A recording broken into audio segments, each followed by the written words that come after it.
I was just thinking about Simon's comment that, you know, we're privileged. You know, there are 3 stages to human civilization. How do we eat? What do we eat? Where do we eat? Undoubtedly, everyone in this room is in the where do we eat category. Oh. But that doesn't worry me, because I think we have to use the education we were lucky enough to have, the knowledge that we have, to try and help solve this issue, because at the end of the day, we're all going to be in the same boat. I'd like to start by thanking people who sponsored this or helped sponsor this, these consultations. Neil Grundon and the Garfield Weston Foundation gave half the money for the cost of the seminars and the cost of filming the speeches, which have been done by Chris Swan, and I'm very grateful to Chris for agreeing to come and devote his considerably constrained time to all 3 consultations.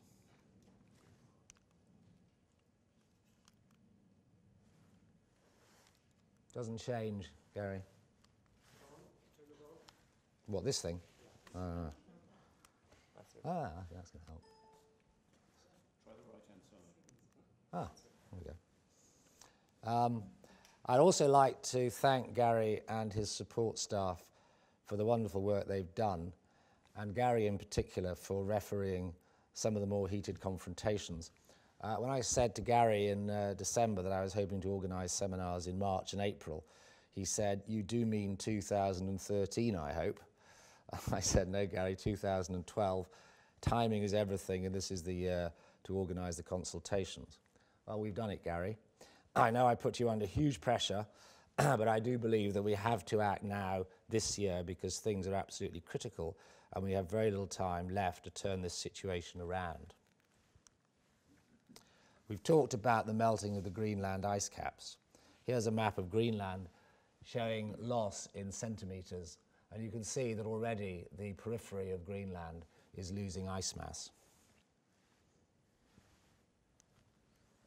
Here we have the Antarctica ice sheet, ice cap, and as you can see, this is also beginning to melt, but the fastest rate of melting is affecting the Western Antarctic ice sheet. If Greenland melts, sea levels go up 7 metres. If the Western Antarctic ice sheet melts, another 6 metres. The Western Antarctic ice sheet is particularly vulnerable because it sits on land that is below sea level. So seawater can get in underneath the ice cap. 13 metres is 45 feet, and as Phoebe said, Windsor is only 50 feet above sea level. Even Nigel Lawson will notice that. What do we mean by irreversible climate change?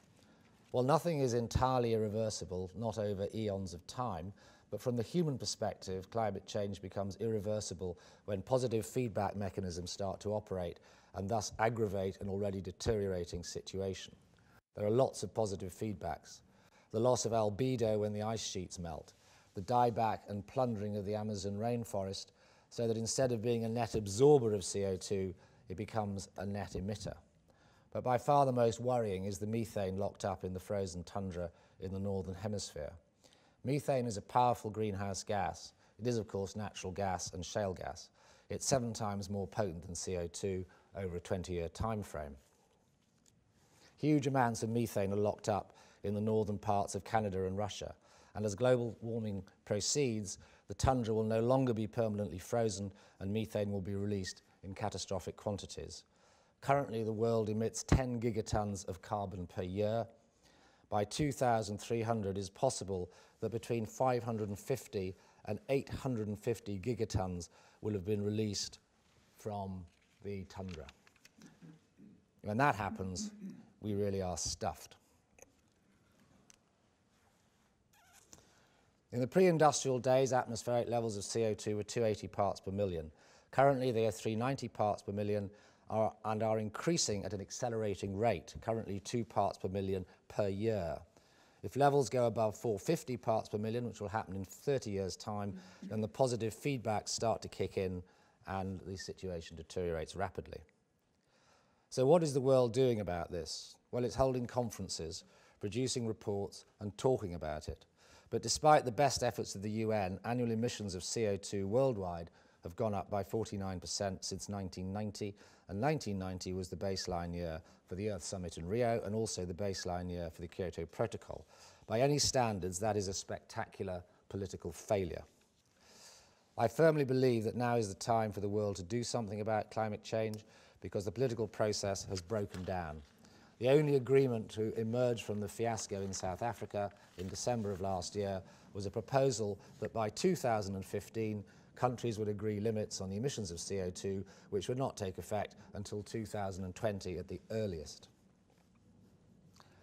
I've identified 4 groups. Yes, just to show you what's happening to world temperatures. As you know, Nigel Lawson tells us that world temperatures have stopped increasing. Well, this is an actual graph, so this is called data, something he doesn't seem to be familiar with.